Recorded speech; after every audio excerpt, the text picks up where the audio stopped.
లూకా సువార్తలో కొన్ని మాటలు చదువుకుందాం. లూకా సువార్త 13వ అధ్యాయము 11వ వచనాన్ని చదువుకుందాం.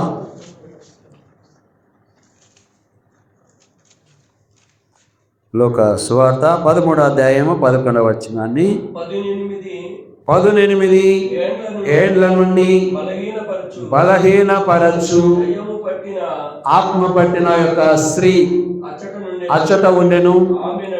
ఆమె నడుము వంగిపోయి ఎంత మాత్రమును చక్కగా నిలువబడలేకుండెను. చాలు హల్లెలూయా. ప్రభు నామానికి మహిమ కలుగును గాక. ప్రభు ఈ భూమి మీద ఉన్నటువంటి దినాలలో ప్రభు ఒక సమయం వచ్చినప్పుడు ఒక మందిరానికి వెళ్ళాడు.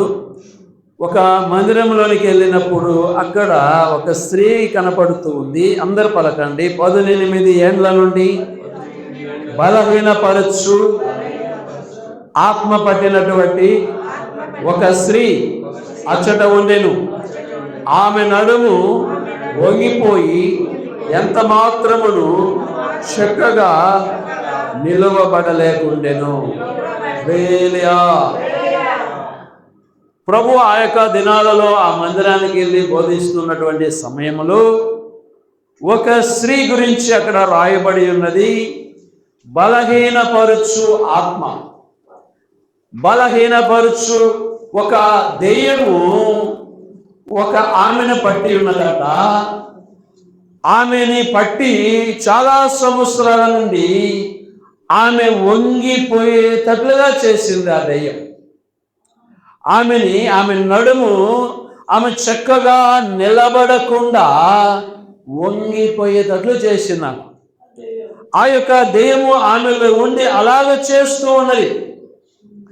అయితే ఎన్ని సంవత్సరాలు? 18 సంవత్సరాలని అక్కడ రాయబడి ఉన్నదండి. గమనించండి. ఆమెని మనం గమనించినట్లయితే 18 సంవత్సరాల నుండి ఆమెలో ఆ దెయ్యం ఉన్నట్లుగా మనము చూస్తూ ఉన్నాం. హల్లెలూయా. అక్కడ ఏమి పేరుందంటే బలహీనపరచు దెయ్యమని ఉంది. బలహీనపరచు ఆత్మ. గమనించుదాం. బలహీనపరచు ఆత్మ ఆమెను పట్టిన సంవత్సరాలు 18 సంవత్సరాలు. మరి మందిరానికి వెళ్ళుతూనే ఉన్నది ఆమె. అయినను ఆమెను వంచి వేస్తున్నా కూడా దేవుని మందిరాన్ని విడిచిపెట్టలేదు ఆమె. గమనించుదాం. అయితే ఈ రోజుల్లో కూడా అనేకులు దేవుని మందిరానికి వస్తూ ఉంటారు, కానీ వారిలో అనేకమైనటువంటి బలహీనతలు ఉంటూ ఉంటాయి. గమనించండి. ఈ యొక్క బలహీనతలను బట్టి సాతానుడు ఏం చేస్తాడంటే నిన్ను ఏ కాడికి వంచి వేయాలనే చూస్తూ ఉంటాడు. ఏ కాడికి నిన్ను మందిరానికి రాకుండా పడగొట్టాలనే చూస్తూ ఉంటాడు. నిన్ను వంచి వేయాలని, నిన్ను పడగొట్టాలని, నిన్ను దేవుని మందిరానికి నడవకుండా నాశనము చేయాలని, నీ బలహీనత ఏమిటో అని తెలుసుకొని నీ బలహీనత మీద దెబ్బ కొట్టాలని చూస్తూ ఉంటాడు సాతానుడు. ఈ లోక సంబంధమైనటువంటి దుష్టుడు సాతాను, అపవాది, వారికి అనేకమైనటువంటి పేర్లు ఉన్నాయి. అయితే నేను చేయవలసినది ఏమిటయ్యా అంటే ఎన్ని వచ్చినా కూడా క్రమముగా దేవుని మందిరానికి రావాలి. హల్లెలూయా. ఈ స్త్రీలో ఏమి చూస్తూ ఉన్నామంటే 18 సంవత్సరాల నుండి బాధపడుతూనే ఈమె దేవుని మందిరాన్ని విడిచిపెట్టకుండా మందిరానికి వస్తూ ఉన్నది. అయితే ఆ దెయ్యమేమో ఈమెని వంగజేస్తూ ఉన్నది.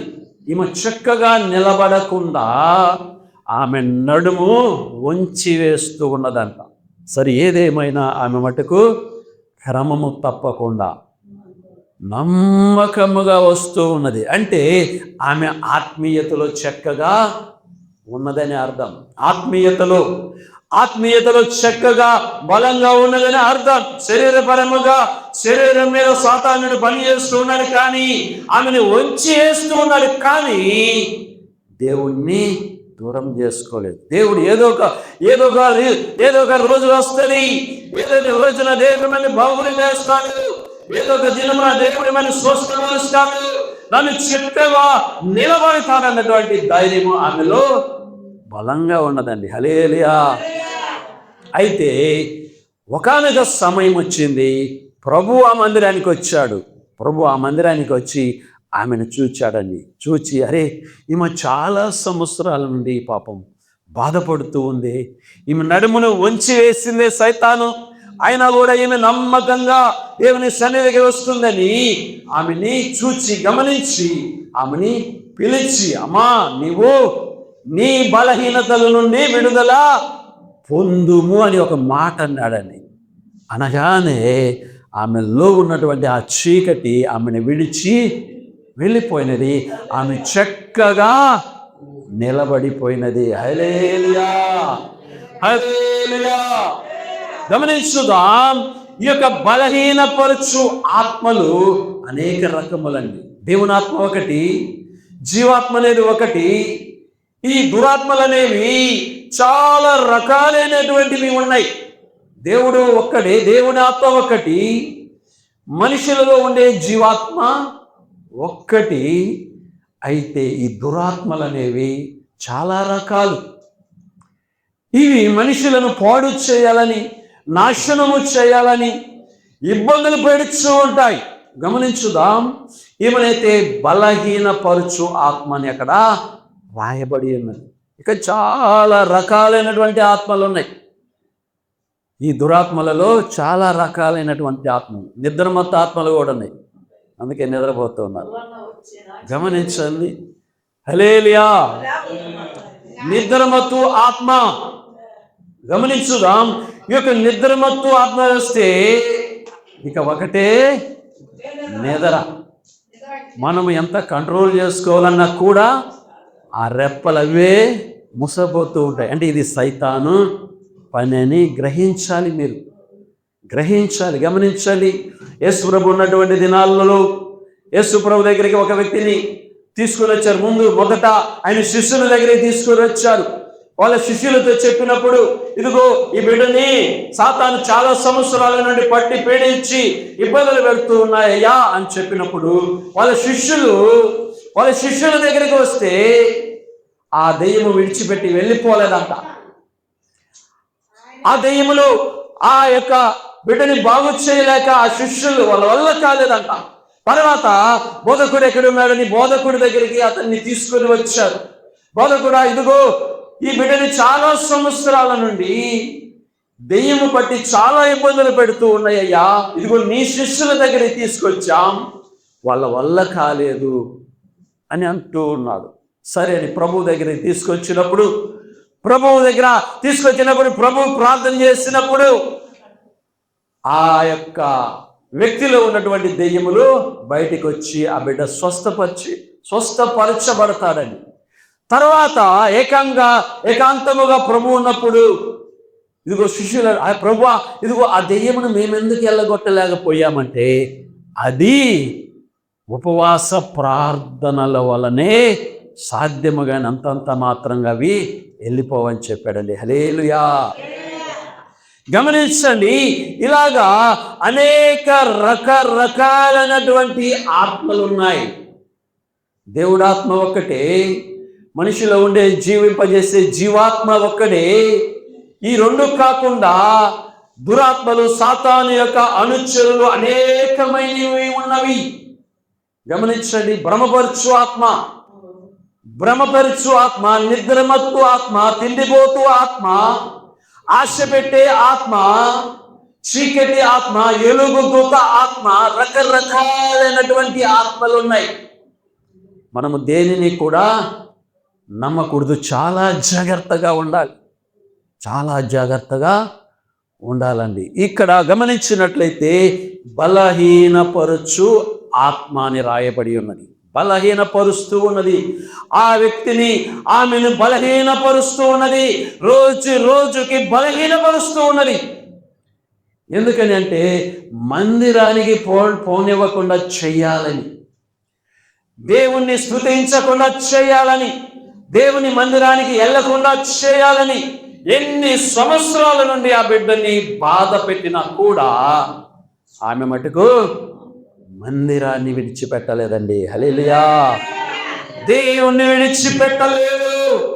ఒకానొక సమయం వచ్చింది, సాక్షాత్తు దేవుడే దేవుని కుమారుడుగా భూమి మీదకి వచ్చినటువంటి దినాలలో, ఆయన బోధించుచున్నటువంటి దినాలలో ఆ మందిరానికి వెళ్ళాడు. ఆమెను చూచాడు. ఆమె ఎందుకు కనికరపడి ఆమెని పిలిచి, అమ్మా నీ బలహీనతల నుండి నీవు విడుదల పొందుమని ఒక మాట అనగానే ఆమె స్వస్థత పొందుకున్నది. ఆమె బాగైపోయినది. గమనించండి, ఇలాగా దేవుని మందిరానికి వచ్చే ప్రతి ఒక్కరిని కూడా ఏదో ఒక చీకటి ఎంటాడుతూ ఉంటుంది. బయటికి కనపడవు కానీ రకరకాలైనటువంటి ఆత్మలు ఇదిగో నిన్ను పడగొట్టాలని చేస్తా ఉంటాయి.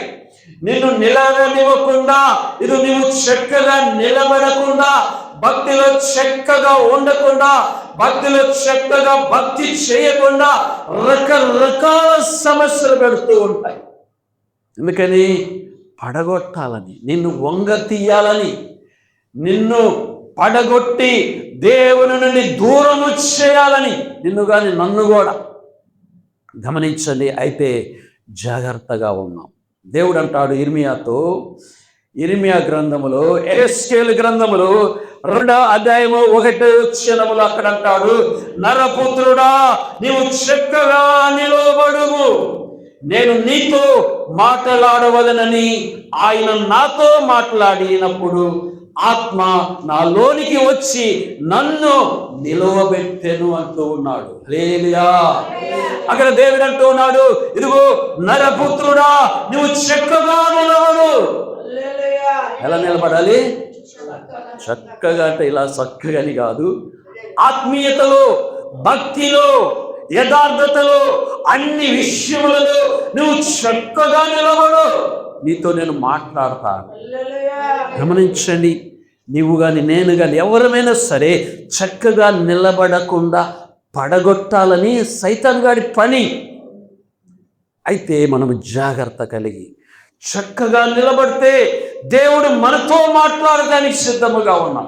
ఇక్కడ ఇర్మియా అంటున్నాడు, ఇదిగో ఎహెస్కేలు గ్రంథం 2వ వచనములో, నరపుత్రుడా నీవు చక్కగా నిలబడుము, నేను నీతో మాట్లాడవలెనని ఆయన నాతో మాట్లాడినప్పుడు ఆత్మ నాలోనికి వచ్చి నన్ను నిలవబెట్టెను అంటున్నాడు. హల్లెలూయా. చక్కగా నిలబడటానికి మనము ప్రయత్నం చేయాలి. సాతాను గారి పని ఏమిటంటే మనల్ని చక్కగా నిలబడకుండా పడగొట్టాలని వాడి పని.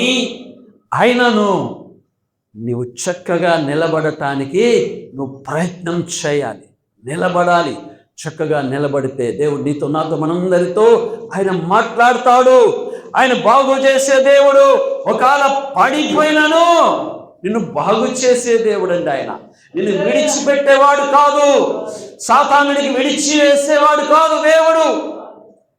సాతానుడికి లోబడి లొంగిపోయినా కూడా ఆయన విడిపించి తప్పించి నిన్ను నిలబెట్టేటటువంటి వాడు దేవుడండి. హల్లెలూయా. మనలో ఏ ఏ బలహీనతలు ఉంటాయో ఎన్ని సైతానికి తెలుసు. మన బలహీనతలను తీసుకొని వచ్చి మనల్ని పడగొట్టాలని చూస్తూ ఉంటాడు సైతాన్. గమనించుదాం, మనల్ని ఏదో ఒక విధముగా పడగొట్టాలని చూస్తూ ఉంటాడు. అందుకని జాగ్రత్త కలిగి ఉందాం. హల్లెలూయా. ఒక ఇంట్లోనంట ఆ రోజు పిల్లొచ్చి రోజు పాలు తాగిపోతూ ఉన్నాను. ఒక ఇంట్లో పిల్లి అంట బాగా నడిజాము కాడ వచ్చి ఎన్ని విధాలుగా జాగ్రత్త పడ్డా కూడా ఆ పిల్లి వచ్చి సుమారు 12 గంటల ఆ సమయంలో ఆ మొత్తానికి ఎంత మూత పెట్టినా కూడా దొల్లించుకొని ఆ పాలన్నీ శుభ్రంగా తాగిపోతున్నాను. పిల్లి బలహీనత ఏంది? పాలు తాగేది. ఇక పాలు కానీ లేకపోతే ఎలికే కానీ కనపడిందా విడిచిపెట్టదు. ఎక్కువగా పిల్లికి ఇష్టమేమిటాయంటే పాలు, పెరుగు, వెలుక కదా. ఇక ఈ యజమానుడు రోజు కూడా చాలా బాధపడిపోతూ ఉన్నాడు. రోజు కూడా పాలు తాగిపోతుందని ఒకరోజు ఏం చేశాడంటే బాగా అర్ధరాత్రి వస్తుందని బాగా కాగబెట్టి పాలు ఎప్పుడు బెందలాడి కాగబెట్టి మూత పెట్టేవాడు. ఈసారి అలా కాకుండా బాగా 12ంటికి బాగా కాగబెట్టి ఇక మూత కూడా పెట్టకుండా దానికి రెడీలో పెట్టి కాముగా పండుకున్నాడు. ఆ పిల్లి అడాబుడిగా వచ్చి ఆంతనే మూతి ఆంతను ముంచిందంట పాలల్లోకి. లేలియా ఇక కాళ్ళ మామూలు కాలేదు, ఇంకా ఆ ఏరియాలో లేకుండా పారిపోయిందంట పిల్లి. లేలియా. గమనించండి, మనకి కూడా అనేకమైన బలహీనతలు ఉంటాయి, అనేకమైన బలహీనతలు ఉంటాయి. ఈ బలహీనతలను బట్టి సాతానుడు ఏంటంటే ఆ బలహీనతలను బట్టి మనల్ని పడగొట్టాలని చూస్తూ ఉంటాడు. అందుకని జాగ్రత్తగా మనము ఉండాలి. హల్లెలూయా. లూకా సువార్తలో 11వ అధ్యాయము 24వ వచనాన్ని కూడా చూద్దాం. 11:24 వచనంలో కూడా చూసినట్లయితే, అపవిత్రాత్మ ఒక మనుష్యుణ్ణి వదిలిపోయిన తరువాత అది విశ్రాంతి వెతుకుచ్చు నీరు లేని చోట్ల తిరుగుచున్నాడు. చాలు. హల్లెలూయా. ఇక్కడ గమనించండి, అపవిత్రాత్మ ఒక మనిషిని వదిలిపోయిన తర్వాత అది నీరు లేని స్థలాలను చూస్తూ ఉంటుందంట. అందరి నా జాగ్రత్తగా వినాలి. అపవిత్రాత్మ ఒక మనిషిని విడిచిపెట్టి వెళ్ళిన తర్వాత ఏం చేస్తుందయ్యా అంటే, ఎక్కడైతే నీరు ఉండదో నీరు లేని స్థలాలను వెతుకులాడుతుందంట. అంటే నీరు అనగా వాక్యమే. సాదృశ్యం ఏమిటంటే వాక్యమే నీరు. గమనించండి, దేవుని మందిరానికి వచ్చినటువంటి వారందరిలో కూడా చీకటి అనేది ఉంటుంది. దేవుని మందిరానికి రాంగా ఏమైందంటే ఆ చీకటి పారిపోద్ది. ఈ హృదయంలోనికి దేవుని యొక్క వాక్యం వచ్చింది. వాక్యం అనే నీరు ఈ హృదయంలోనికి వచ్చిందండి. ఎప్పుడైతే నువ్వు దేవుని వెంబడిస్తూ ఉంటావో గమనించండి, అప్పుడు ఆ చీకటి అనేది వెళ్ళిపోద్ది. అయితే వెళ్ళినటువంటి ఆ చీకటి, ఆ ఆత్మంట నీరు లేని ప్రాంతాలు ఎక్కడుంటాయా అని వెతుకుతూ ఉంటుందంట. అంటే నీరు ఎవరి హృదయములో ఆ వాక్యం అనే నీరు లేకుండా ఉంటుందో వారిలోనికి జ్వరబడి వారిని బలహీనపరుస్తూ ఉంటుంది, వారిని నాశనం చేస్తూ ఉంటుంది, వారిని పడగొడతా రకరకాలైనటువంటి సమస్యలు తీసుకొచ్చి వారిని చాలా ఇబ్బందులు పెడతాదని గమనించుదాం. అయితే మనము దేవుని వెంబడించేటటువంటి మనము ఆ నీరు కలిగి ఉండాలి. ఆ వాక్యమై ఉన్నటువంటి నీరు మనలో ఉంటే ఇక సాతానుకి అవకాశమే ఉండదు. మనం చక్కగా నిలబడగలుగుతాము. హల్లెలూయా. అందుకని దేవుడు అంటున్నాడు, ఇదిగో నీవు చక్కగా నిలబడితే నీతో నేను మాట్లాడతానంటాడు ఇర్మియాతో. చక్కగా నిలబడాలి, భక్తిలో చక్కగా నిలబడాలి, అన్ని విషయాల్లో మన ప్రవర్తనలో చక్కగా నిలబడాలి, అన్ని విషయములలో మనం చక్కగా లోపము లేని వారిగా ఉండాలని దేవుడు కోరుకుంటూ ఉన్నాడు. చక్కగా నిలబడినట్లయితే దేవుడు మనందరితో మాట్లాడటానికి సిద్ధముగా ఉన్నాడండి. బలహీనపరచు ఆత్మ ఇదిగో మనుషులను కుంగదీస్తుంది, మనుషులను వంగదీస్తుంది, మనుషులను పాడు చేస్తుంది, మనుషులను నాశనము చేస్తుంది. ఆ ఆత్మ ఏం చేస్తుంది? నాశనము చేస్తుంది. అది దేవుని శత్రువు, మనకి కూడా శత్రువు. కనుక మనము చక్కగా నిలబడాలి. భక్తిలో యథార్థతలో అన్ని విషయములలో చక్కగా నిలబడినప్పుడు అపవాది అయినటువంటి సాతానికి మనలో స్థానం ఉండదు. హల్లెలూయా. కీర్తనల గ్రంథం 1వ కీర్తనలో ఒక మాట ఉంటుంది. చక్కగా మనం నిలబడినట్లయితే ఎలా ఉంటామంటే, మనం 1వ అధ్యాయం 3వ వచనములో, అతడు నీటి కాలవల యోరాను నాటబడినదై ఆకు వాడక తన కాలమందు ఫలమిచ్చు చెట్టు వలె నుండును. నువ్వు చక్కగా నిలబడితే, అన్ని విషయములలో జాగ్రత్త కలిగి, అన్ని విషయములలో దేవుని చిత్త ప్రకారం నడుచుకుంటూ ఉంటే నువ్వు ఎలాగుంటావయ్యా అంటే, అతడు నీటి కాలవల యోరాను నాటబడినదై ఆకు వాడక తన కాలమందు ఫలమిచ్చు చెట్టు వలె ఉంటావంట. ఆకు వాడక ఇక ఎప్పుడు కూడా అంటే నీళ్ళ కాలవ ఒడ్డున నాటబడిన చెట్టు వలె ఉంటావని దేవుని వాక్యం సెలవిస్తూ ఉన్నది. ఎప్పుడయ్యా అంటే నువ్వు చక్కగా భక్తిలో నిలబడినప్పుడు, అపవాదికి స్థానం ఇవ్వకుండా నిలబడినప్పుడు. చక్కగా నిలబడితే చాలు. నువ్వు అన్ని విషయములలో జాగ్రత్తగా నువ్వు చక్కగా నిలబడితే నీవు మంచి ఆశీర్వాదములు నీ మీదకి వస్తాయి. ఒక చెట్టు కాలువ ఒడ్డున నాటబడిన చెట్టు వలె ఉంటే దానికి ఎప్పుడు సమృద్ధిగా నీరు దొరుకుతూ ఉంది, మంచిగా ఆకులేస్తుంది, మంచిగా పూలు పోస్తుంది, మంచిగా ఫలాలను ఇస్తుంది. అలాగా నీవు ఉంటావని దేవుని వాక్యము తెలియబరుస్తున్నది. హల్లెలూయా, హల్లెలూయా. మనము చక్కగా నిలబడాలని దేవుడు కోరుకుంటూ ఉన్నాడని, చక్కగా నిలబడాలి. అయితే సాతానుడు మనల్ని పడగొట్టాలని, వంగదీయాలని వాడు ఎప్పుడు కూడా ప్రయత్నము చేస్తూనే ఉంటాడు. మరొక వాక్యం చూసుకొని మనము ముగించుకుందాం. ఇర్మియా గ్రంథం 18వ అధ్యాయమును చదువుకుందాం. 1, 2, 3 వచనాలు. ఇర్మియా గ్రంథం 18వ అధ్యాయము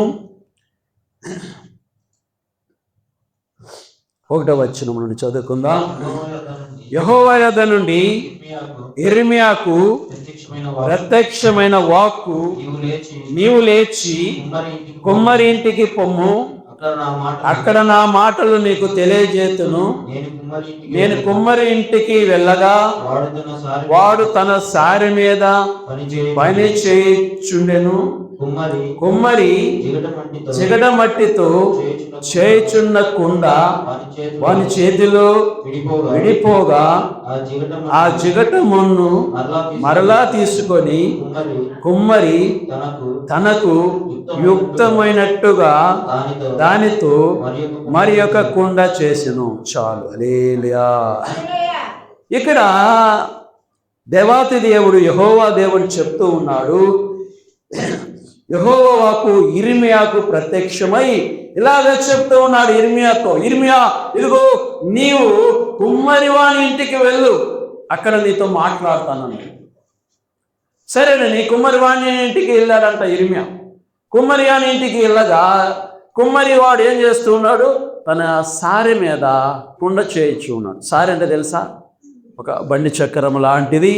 దాని సెంటర్లో ఒక మట్టి, బాగా పాకముతో చేసినటువంటి మట్టిని పెట్టి తన చేతులతో దానిని కుండని చక్కగా సిద్ధపరిచేటటువంటి వ్యక్తి అన్నమాట. సరే, ఇర్మియా ఆ కుమ్మరి వాని ఇంటికి వెళ్ళినప్పుడు ఈ కుమ్మరి ఏం చేస్తున్నాడు? కుండని తయారు చేస్తూ ఉన్నాడు. సారె మీద చేస్తూ ఉండగా ఏమైందంటే ఆ కుండ పొరపాటున వీడిపోయిందంట, చెడిపోయింది. చెడిపోగానే మళ్ళా ఏం చేశాడు కుమ్మరి? వదిలేశాడా? లేదు. ఆ మట్టిని మరలా పిసికి మరలా ముద్ద చేసి మరలా ఆ సారె మీద ఉంచి మరలా ప్రయత్నం చేసి మంచి యుక్తమైన కుండగా, ఉపయోగపడే కుండగా సిద్ధపరిచాడంట. హల్లెలూయా అని అక్కడ దేవుడు ఆ ఇర్మియాతో ఉన్నాడు. ఇదిగో ఈ కుమ్మరి ఆ విడిపోయిన మట్టిని తీసుకొని మరలా దానిని సిద్ధపరిచి మరలా ఉపయోగపడేకుండగా చెయ్యలేదా? నేను నిన్ను, ఇదిగో నా ఇశ్రాయేలు ప్రజలను కూడా అలాగనే చేస్తాను అంటూ ఉన్నాడండి. హల్లెలూయా. నిన్ను కానీ నన్ను కానీ మనందరినీ కానీ మనము పడిపోయినను మన దేవుడు మరలా నిలబెట్టి బాగు చేసి నీవు నేను మనందరము ఉపయోగపడే పాత్రగా ఆయన సిద్ధము చేస్తాడండి. హల్లెలూయా, హల్లెలూయా. సాతాను ఎన్ని కుయుక్తులు పండి మనల్ని పడగొట్టినా కూడా మన దేవుడు మనల్ని నిలబెడతాడు, బాగు చేస్తాడు. మన గాయములను కట్టుతాడు, మనల్ని బాగు చేసి సిద్ధపరిచి ఉపయోగపడే కుండలుగా నేను చేస్తానని దేవుడు ఇర్మియా భక్తుడితో మనకి తెలియపరుస్తూ ఉన్నాడండి. హల్లెలూయా. గమనించుదాం, దేవుడు చాలా గొప్ప దేవుడు. ఆయన ప్రేమ కలిగిన దేవుడు, విడిచిపెట్టేవాడు కాదు. మనల్ని విడిచిపెట్టే దేవుడు కాదండి. చాలా గొప్ప దేవుడు, మంచి దేవుడు. ఆయన మనల్ని ఉపయోగపడే పాత్రలుగా చేయాలని, నీవు 10 మందికి ఉపయోగపడాలని, నీవు అనేకులకు ఉపయోగపడే వ్యక్తిగా సిద్ధము చేయాలని దేవుని ఆలోచన. అనేకులు ఈ లోకములో నిజమైన దేవుని ఎరగక ఇదిగో అందరూ కూడా పాతాళంలో వెళ్ళేటటువంటి స్థితిలో ఉంటూ ఉన్నారు. ప్రతి ఒక్కరి యొక్క ఆత్మ ఇదిగో నిత్యము మండేటటువంటి అగ్ని గుండానికి వెళ్ళవలసి ఉంటూ ఉన్నది. అయితే నన్ను మనందరినీ కూడా ఉపయోగపడే పాత్రలుగా చేసుకొని మన ద్వారా అనేకులను దేవుడు రక్షించాలని, అనేకులను ఇదిగో పాతాళం వెళ్ళబోతూ ఉన్నటువంటి ప్రజలను దేవుని వైపు తిప్పి పరలోకము చేర్చాలన్నదే దేవుని యొక్క ముఖ్య ఉద్దేశం అండి. హల్లెలూయా. అందుకని మనము జాగ్రత్తగా ఉన్నాం. ఏం చేయాలి? మనము చక్కగా నిలబడాలి. సాతానుగాడు వంచేయాలనేవాడి పని, మనల్ని పడగొట్టాలనేవాడి పని. ఎన్ని విధాలుగా వాడు వచ్చినను నీవు భక్తిలో, యథార్థతలో, పరిశుద్ధతలో, అన్ని విషయములలో చక్కగా నిలబడితే చాలు. దేవుడు నన్ను వాడుకుంటాడు. అనేకులకు ఆశీర్వాదకరముగా ఆయన మార్చుకుంటాడు, మలుచుకుంటాడు. నీ ద్వారా, నా ద్వారా అనేకులను రక్షించుకుంటాడు, అనేకులను పరలోకానికి చేర్చుకుంటాడు. దేవుడు అదే కోరుకుంటూ ఉన్నాడు. నీ నుండి, నా నుండి, మనందరి నుండి దేవుడు కోరుకునేది ఏమిటయ్యా అంటే, లోకములో అనేకులు పాతాళం వెలుచు ఉన్నారు, వారిని తప్పించాలని దేవాది దేవుడు ఈ భూమి మీదకి దిగి వచ్చాడు. హల్లెలూయా. ఈ మాటలు ప్రభువు దీవించును గాక. ప్రార్థన చేసుకుందాం. స్తోత్రముల తండ్రి, స్తోత్రములు ప్రభువా, పరిశుద్ధుడ గొప్ప దేవుడా, జీవగల తండ్రి, మహోన్నతుడమైన మా దేవానికి వందనాలు, స్తుతులు, స్తోత్రాలు తండ్రి. అయ్యా, కృతజ్ఞతాస్తుతులు చెల్లిస్తున్నాము ప్రభువా.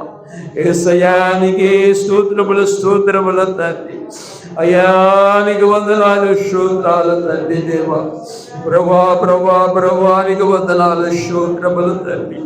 అయ్యా, ఇదిగో నాయనా, ఇదిగో ప్రభువా, ఇదో నైనా నువ్వు చక్కగా నిలబడి నీతో నేను మాట్లాడుతానన్నావు ప్రభువా.